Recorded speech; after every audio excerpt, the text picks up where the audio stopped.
So we're going to talk today about using webinars for patient engagement and process and profit. Okay. And let's talk about this. So this lecture, we're going to go over the benefits of using them, how to set them up easily for your practice, some personal marketing pearls, and how to use them for patient engagement and profits. So we're going to talk about these objectives here. You don't need me to read those to you. My disclosures is I own and I spend money on my hobby, which is called Podiatry Practice Mastery. And it's fun. It brings camaraderie amongst other people. So let's start here.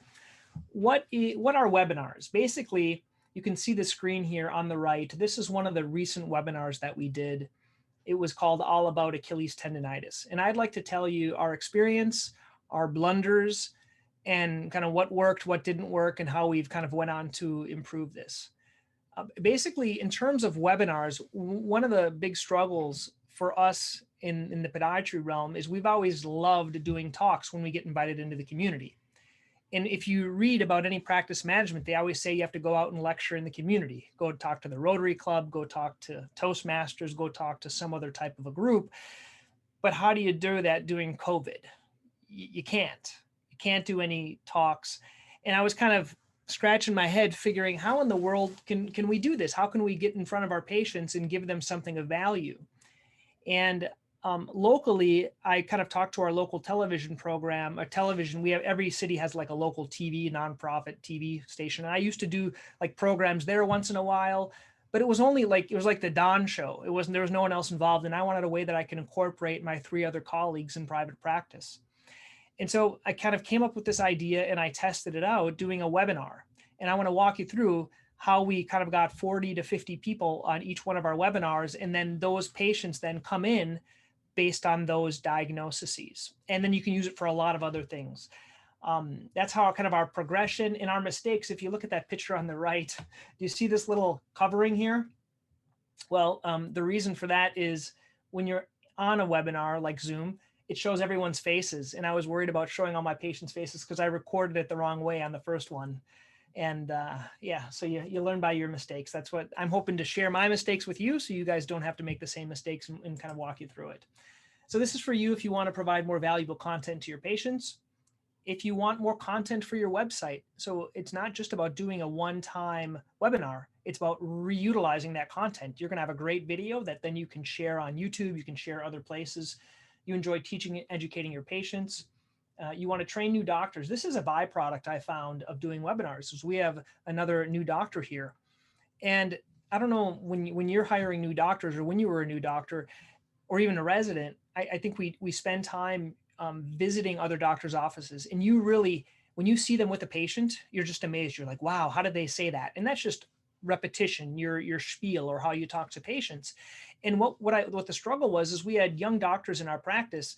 And my partner, for example, that Dr. Neil Feldman, who's about 10 years older than me, he has this great way of about explaining certain things. And I wanted to figure, well, how in the heck can I get these young doctors to learn? You know, they spend some time, but then they get busy with their own schedule and they feel embarrassed. But when you're doing a webinar, you're on. You know, you're at your best. You're just like you're in the treatment room when you're explaining things. And we were able to record that for training for future purposes for other doctors. But we also got to use that to train our staff. So now in our staff training, we actually give them copies of the webinars and they have to listen to them to kind of see how we explain things. So our staff that are a lot of times outside of the room, they don't see the magic that happens in the room. And this is a great way to train your staff as well. And it's also great if you want more social media content. Basically, if you just need stuff to talk about, okay, in social media, okay? Let's go here. So imagine this. You have great content for your patients. You can repurpose it. And then you can also answer most of their important questions that they have about the topic. All that's possible with webinars. And I want to show you guys how to do that today. So what we're going to cover is we're going to talk about the technology, which it might be a little intimidating, but I'm just going to take you through it step by step. And I'm certainly willing to help you explain or anything else that you guys need afterward. Just reach out to me. Okay. I'm going to go through the whole webinar process itself. what I call the before, during, and after the webinar. And then I'm also going to share who can do this for you, because that's the main issue. I don't expect you guys to do this. I'm kind of a geek and I figure these things out, but then I delegate it to someone else to do it for me. And I think that's the key. You might have to figure it out or have your office manager figure it out.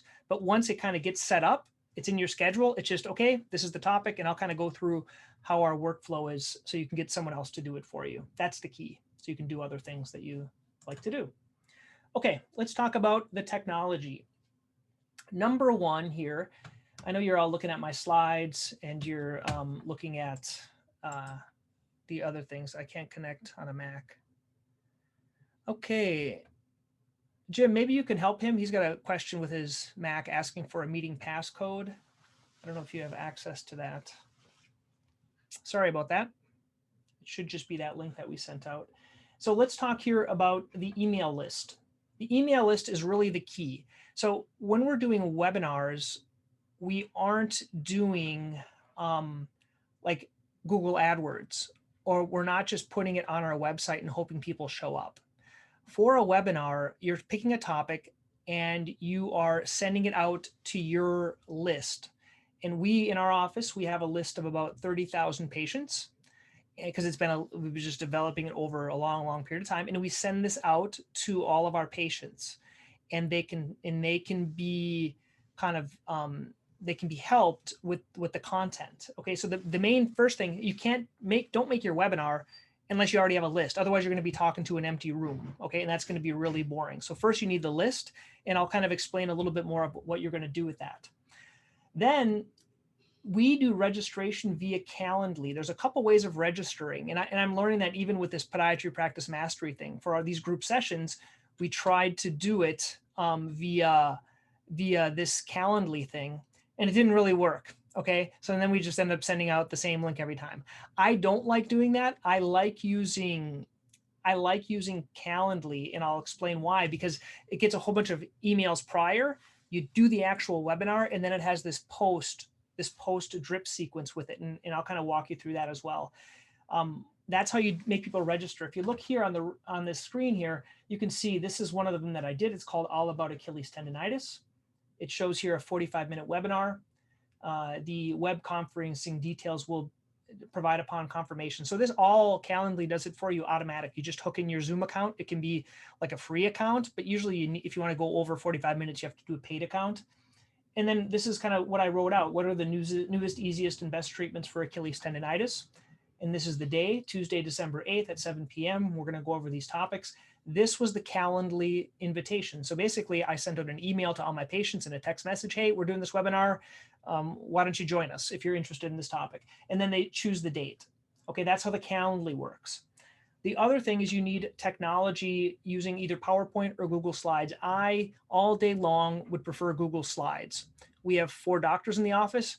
What I do in my medical record, we use Athena. I just post the link to the slides and I say, hey, Neil, you're going to do what causes heel pain. Ben, you're going to do the surgical components.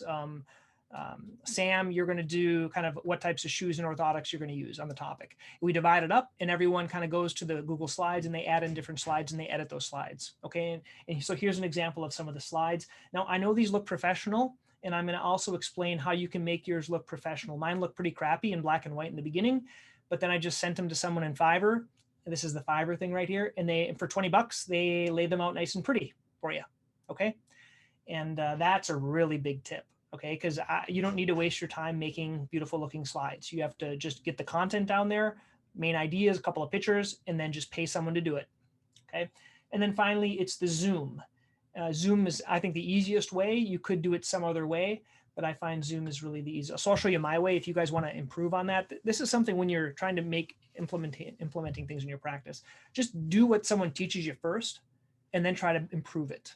I find my tendency, I do the opposite. I try to improve it before I learn it. So try to learn it first, and then you can improve upon it. Okay, or give me suggestions like, hey, Don, that's horrible. I have a better way of doing it. Please let me know in the chat or email me afterwards. So let's talk about the before aspect of this. So you have to determine a topic. If you don't like doing fungal toenails, don't talk about fungal toenails. If you don't like doing wounds, don't do wounds. If you like Achilles tendonitis, plantar fasciitis, whatever you're really passionate about, because it's going to come through in your presentation. You have to determine dates. The way we did this is we just said, I'm like, I would want to do one of these every single week, but my other colleagues, they said, Don, you're crazy. You're going to burn us out. We don't want to do that. And we were doing a monthly, and they said, that's too often. And so we do them every other month. Okay. And we just pick a date. I think it's like the first Tuesday of the month, or the first Wednesday of the month, or second Wednesday, I'm sorry, of the month. And we do it. And it just kind of repeats on our calendar. And then we have a monthly or a weekly doctor's meeting on Thursday morning at 7 in the morning via Zoom. And I say, hey guys, we're going to do, flat feet. Who's going to do what sections? Here's the link. Why don't you guys do the sections? And then we all kind of rally together afterwards. That's how we do it. We make the slide deck. Now we include the questions. And what I mean by questions here is we include the questions that the patients give us. So if you look in the Calendly invite, once they make and register, they can put a question in there. So I ask, do you happen to have any questions? And that's really important so they can get their questions answered. And it kind of makes them want to come and watch. The next thing is when to send out the invitation. Once again, all of this is automated with Calendly. They get an email 2 weeks before, 1 week before, 3 days before, and then the day of the event, they actually get a text message with Calendly. So it's really cool. I think Calendly is like $10 a month. It's super cheap for what it does if you're gonna end up doing these things. And you can use it for other things, other meetings. Like what I do with Calendly, if a rep wants to meet with me, I just send them my calendar link. And I have like this 15-minute time where it gives them a couple days a week where I can meet with reps or whoever else wants to meet with me. Okay. Let's go into the during component. So the during component, housekeeping, these are some mistakes that we made. Some doctors are always late. And if you have 4 doctors talking, you don't want someone to arrive late. So have everyone get there maybe 10 or 15 minutes before. I like to start on time and not before. Do you remember, like today when we did this group session, did you notice I didn't open it up till noon? Okay. If you don't know anyone, it's really awkward just to look at these people's names because no one opens up their camera, even just like this. No one's opening up their camera and they're just kind of, you see those names and it's just kind of awkward for 5 or 10 minutes and you try to get people to interact and it's horrible. We did that the first time. We're like, oh, how are you doing? So-and-so. And we're like breaking HIPAA because we can see their names and we know these patients' names and they're dealing with these conditions. So we don't use patients' names and we cover up the names when we're recording it. And we open it up on the time up. So basically we open it up and then we start on time. We delegate a co-host. So just kind of how I delegated or I asked Jim kindly to be the co-host. Because if you're being the MC, like if it's the Don show, because I don't have any other doctors, I would just do everything myself and I would have my office manager. She would kind of field the questions, as people have difficulties getting on and other types of things like that. My office manager would do that. Here, Jim is doing that. You absolutely need help to do that. Okay. Questions or not, I take questions at the end of the webinars that I'm doing, or I answer them during. So during it, I will include slides like right here. I'll include a slide if they have a question during it.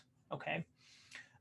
I share my slides on Zoom. So just a few technical things. When you open up Zoom, you can share your slides. So I have 2 monitors usually, and one of the monitors on my right here, just the way I'm doing this one, I have a monitor with my slides in Google. So let me just show you what I have opened here on my monitor so you can get an idea what it looks like. So I have Google Slides open, okay, and a couple of other things that I wanted to show you guys.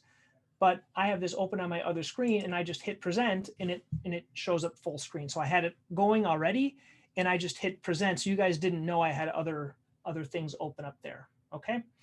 So that's how you do the sharing of the slides. Remember to hit record, and we're recording this and we recorded it before you guys came in. So we didn't forget. Okay. That's kind of a pain. Now, a couple of tips I'm just learning now. You can either record onto your computer or onto the cloud, Zoom cloud. The benefit to the Zoom cloud is if you record there, you can crop it, meaning you can cut off the beginning and the end, like all that banter I did at the beginning and the end. You can cut that, and then you can share it on Zoom with someone else. So if you want it really easy, if you don't want to do YouTube, if you don't want to do anything else, you just want to keep it somewhere, put it on Zoom And afterwards, you can send the patient that link, or you can just link that back to your website. Really, really easy fix. You don't have to have YouTube. You don't have to upload it somewhere. You don't have to save it somewhere else. That's like the simplest way of doing it. Once again, if you guys need me to clarify this afterwards, let me know. Remember to hit record and then hit the speaker view. So when you are doing this, you can either do a gallery view or a speaker view. And if you do the gallery view, you're going to see everyone's faces. If you do the speaker view, you're going to just see your face. Okay. And then mute everyone. I did that when you guys came in. You could unmute yourself. It really depends on what type of people you have in your group. I think it's polite when you're doing a talk to introduce everyone. Okay, so as you noticed, when I started this, I introduced myself, I introduced Jim, and if I know anyone else, I will introduce them, or like the other doctors. Usually in our group, our webinars, I'm the host, and I'll say, okay, we have Dr. Feldman here, Dr. Kellner, Dr. Saviat, they're going to talk about this. I'll even do an intro slide where I'll talk about, give them kind of a lay of the land. You know, Dr. Kellner is going to talk about what causes flat feet, so on and so forth. Okay, I think that's a polite thing to do. And then I also say, you know, if you have any questions, please put them in the chat box, or if you want to tell us or ask us, you can do it at the end. And once again, that chat box can go to my office manager. Okay. And once again, I'll answer any of your questions at the end if you have any questions. Okay. I just want to make sure I get through all this valuable content for you. Afterwards, there's a follow-up sequence. So I do a couple of things. I make a blog post where I actually put the slides there. And there's a really cool function, guys. If I can share you quickly with this of how to do it. Within Google Slides, if you go to File and you go to Publish to the Web, you see that right there, Publish to the Web. I could publish these slides right to the web so no one has access to them. Okay, and so what that means is if I publish, it'll show the slides, but it won't allow anyone to download them. So if you don't want people stealing your slides, that's kind of a cool tip in terms of the slides. I also include a recording or a link to the recording that could either be from Zoom, or you can put it up on YouTube. I add a section to my website. I edit the video and I place it on YouTube. So what I mean by that is you have let's say it was a 30-minute webinar on flat feet. With questions, it's 45 minutes. How many people like watch 45 minutes on YouTube? Not much. Okay, it's a long time. So some who have flat feet and they're really concerned about it, they might. But what we do is each section, I do a section slide, and then I put that like 7-minute segment in the other 7-minute, and I cut those apart. Do I do that? No. Once again, I have a person at Fiverr that does that. I pay them $20 and they send me a Google Drive, and it has all the divided up sections, and I just upload those or give those to someone else to upload to my YouTube. So the key is delegating this to someone else. Okay, I can't emphasize that enough. And then I also give it out as patient education information. I do that in 2 places. I would say if you're starting these on your website, you have high points that you're talking about. Okay. And for example, in ours, we talk about Achilles tendonitis, shockwave therapy, plantar fasciitis, maybe fungal toenails. Those are the good topics to start with. And then in that section, so if you look at our section on bunions on our website, you're going to see that underneath the bunion questions come my video all about bunions that we did, that webinar. Does that make sense? So you can use it afterwards, and you can guide patients to that afterwards if they want more information. Now, I always like to deal with this question. Some people think, you know, doc, you're giving away the farm. You know, they're never going to come and see you. Or what happens if they go and see someone else? What happens if they do? You know, they're going to go see someone else whether or not. I want to make sure I have the best information for my patients, and I can give that to them. It's not considered care, okay, because it's in a group session. I'm not making any medical recommendations specific to them. I'm just providing helpful information for them, okay, and I'm inviting them to it. Another cool thing, and I can answer your question at the end. There's a question, your hand up there. I send it out via something called Patient Education Genius. I can go over that in a little bit with you. Basically, it's a place where I put all my patient education information. Now, just thinking about following up, okay, if you have a great physical therapy place, send them the link to invite their patients to it. Send them their link so that the physical therapist can participate and learn more about what you do. And then afterwards, send them the link of the video so that they can give it to their patients. Okay, why not? If you have a shoe store, invite them to participate and invite their clients to participate. Send them the video afterwards. Same thing for referring doctors. We see a lot of referring doctors in our practice, and we send out these invites, and every single webinar, we have one of the referring doctors there. How great is that? You know, a referring doctor, you're able to get in front of them for 45 minutes and share about a topic that you're an expert at. There's no other way you can do that. It's like giving a grand rounds. Okay, best way.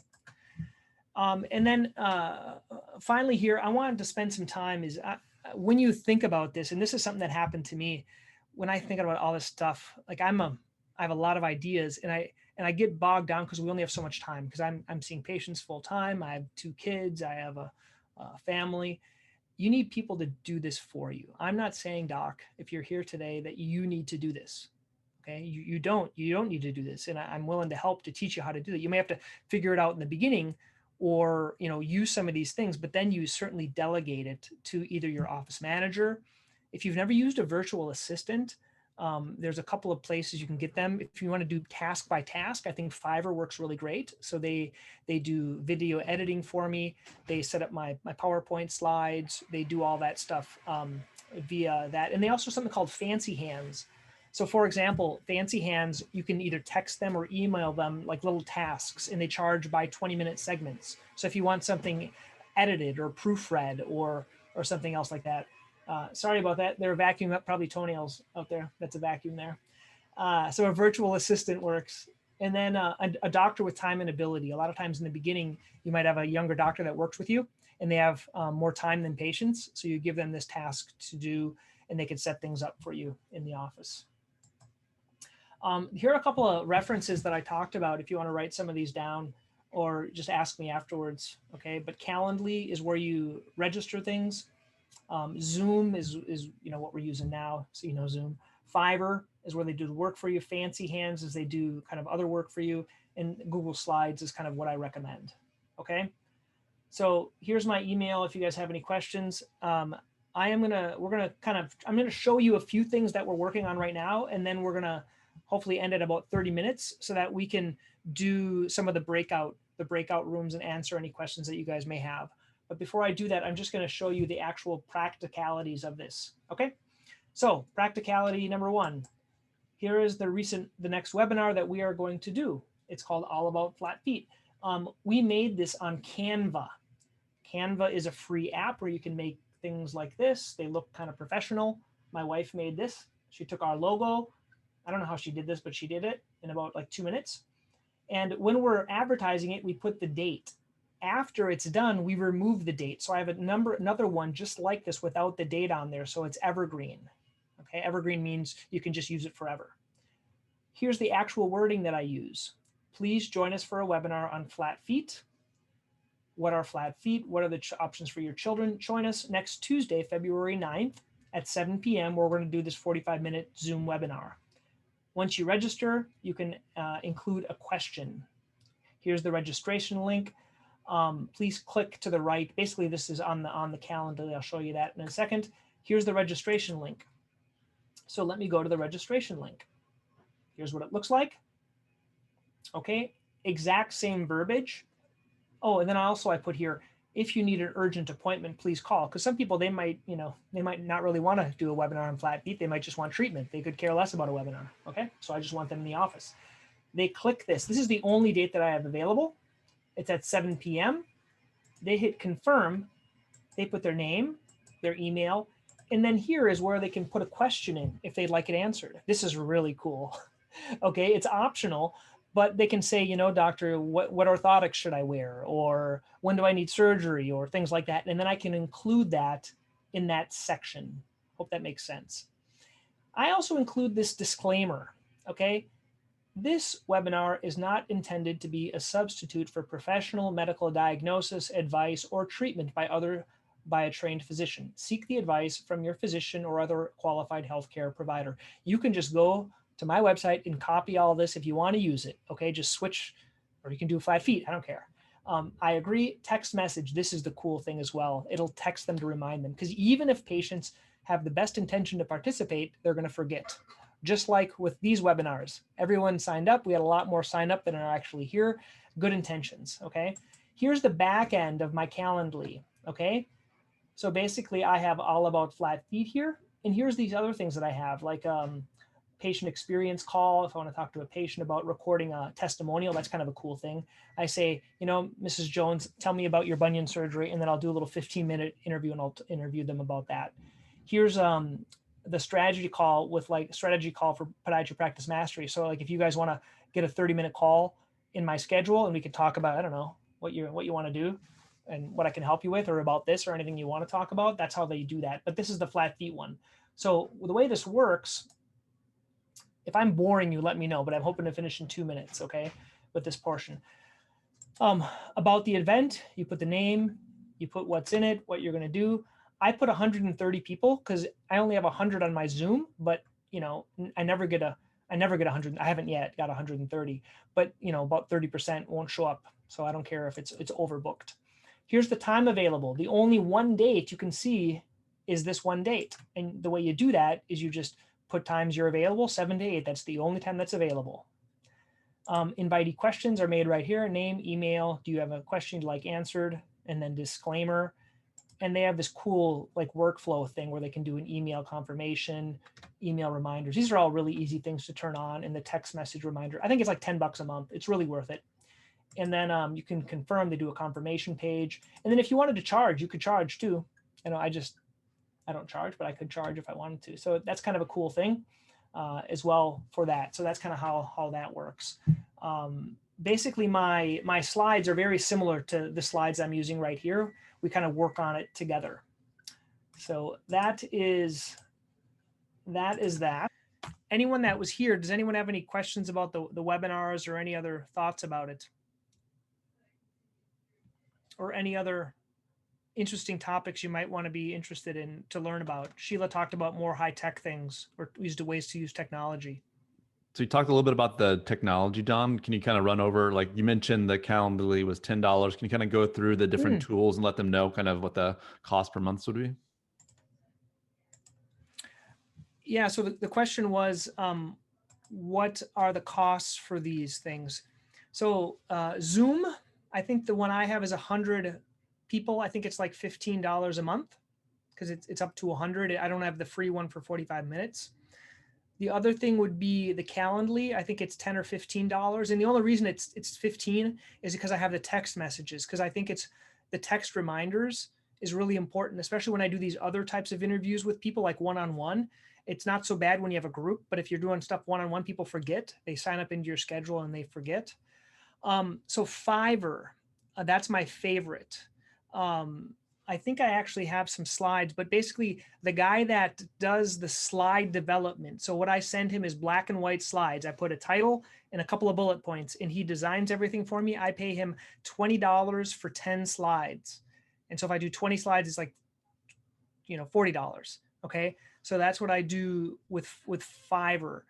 The other thing that I use for Fiverr, I do the slide layout, but then the video editing. So for example, I have a little local TV program called Healthy Living. So I interviewed an osteopathic doctor recently. And I always think about like how I can give back to them, like provide more value to them. So I interviewed him. And then what I did is I took those 4 questions that I asked him in a half hour and I gave them to a person on Fiverr. And what they did is they made 4 separate videos and I'll answer that question in a sec. 4 separate videos.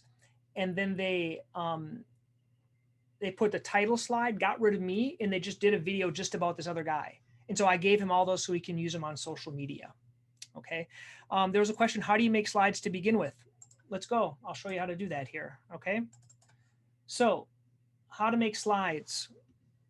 I just think this is obvious, but it's not. That's why there's a good question. So let me show you. Here's all my slides. I use Google Chrome. Here's the thing I call patient presentations. Okay. These are some slides that I do on every single diagnosis. So Achilles tendonitis, AFOs, arthritis, bunions, calluses, cavus foot, Charcot foot, flat feet, things like that. Okay, but that's overwhelming you. All you ask me is how do you do a slide? So what I do, these are my thumbnail slides. Okay, all I do is, here's my if I use a virtual assistant and it kind of explains how they're going to do it. Okay. So I'm going to change you. So this is the guy that for osteopathic medicine. Tell me about your story about osteopathic medicine with his logo. This is the slide. I gave the guy the slide, and the way I download the slide is I would file, download in a PowerPoint. So it sends them, and I can download that and I send it over to Fiverr. That's how I make the slide. To make a new slide, you hit enter and you can choose. You can do file, and you can format it, you can insert things. But the most important thing is you want to do the type of slide. Okay. I'm sorry. There it is. You can add text, and here it is. Here's a layout. So you can do a section slide, a title slide. So as I'm doing these for other people or to make it, I'm going to do, let's say, one on plantar fasciitis. I'll do something like that. And I'll go down here and I'll talk about what I want to talk about, like icing, NSAID, stuff like that. Okay. And then when I get all these done in black and white, I just send them over to Fiverr and they set them up beautifully for me. Okay. So that's how I do that. Okay. And then also what I was going to say for you guys is these slides. So let me show you. You're going to think I'm kind of dorky here. Okay. But on my drive, this is where I store everything. So these are the slides for this webinar that I'm doing. Okay. For my patient presentations, okay, I have Central Mass Podiatry, that's my clinic. And then I have all these different slides within here. And one of them is under the patient presentations, okay? So those are all those slides on different treatments. So for example, I did this for you, and I kind of made, this was the generic. So I just want to show you guys, ask kind of what it looked like before and after. So here is kind of like my Achilles tendonitis, what it looked like before, okay? Couple of slides. I'm talking about shockwave. I'm talking about anti-inflammatories, okay? So this is what I sent to the guy, okay? And then when he came back, he sent me this. Doesn't that look better? So he kind of sent me this thing on Achilles tendonitis. Same thing, but he just made it look pretty. Okay, so these are called my patient presentations that I put together. And basically I have these for everything that I treat. So when I see a patient, they kind of go in and they talk about this. But my favorite thing about these is this thing. This is my checklist. And this is like the most, okay? So what the checklist is it goes by category and all the treatment options. So when someone comes in the first time, you don't want to overwhelm them maybe and do this, but if they come back after 10 times and they're not better, you can talk about shockwave, PRP, amnio. Many, many times I've had patients come in and they've asked me for like, oh, I haven't tried a walking boot yet. So I'll give them a walking boot. Or they'll ask me, okay, I've done shockwave and I didn't get better. And they'll say, well, you know, what's this amnio thing? Okay. So I think, Jerome, I think I answered you about how to make slides in the first place. Okay. So that's about the slides.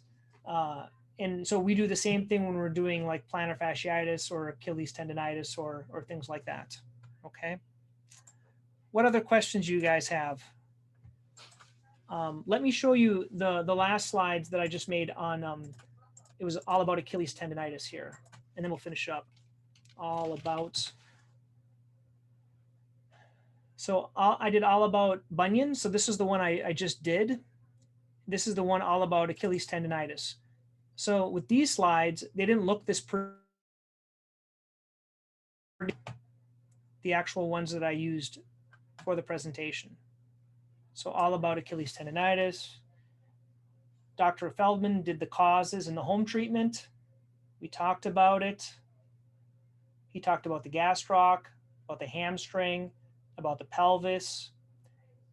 And then one of the other doctors talked about, where is it at here? He talked about the most. I talked about the imaging. So I'll talk about x-rays, ultrasounds, which you do in the office, or different types of MRIs. Dr. Savia talked about shockwave therapy. So we kind of talk about regenerative medicine. And then we see how I included one of the questions here. So I included the question inside the presentation. And this is the thing I got from the patients before. And Dr. Kellner talked about the surgical procedures of gastric recessions, FDL transfer, and things like that.